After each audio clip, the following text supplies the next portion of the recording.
ঢাকা বিশ্ববিদ্যালয়ের জার্নালিজমের কিছু সাবেক শিক্ষার্থী তৈরি করে ফেলেছেন বিডি ফ্যাক্ট চেক। মূলত ওয়েবসাইট এবং ফেসবুক থেকেই তারা ফেক নিউজের বিরুদ্ধে যুদ্ধে নেমেছেন।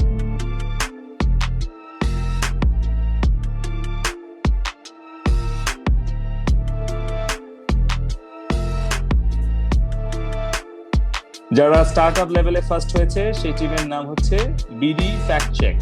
প্রয়োজনীয় একটা প্ল্যাটফর্ম তারা যেটা উপস্থাপন করেছে, এদের সম্পর্কে আমি আগেও শুনেছি, খুব ভালো কাজ করছে এবং ভবিষ্যতেও তাদেরকে আমাদের খুব প্রয়োজন।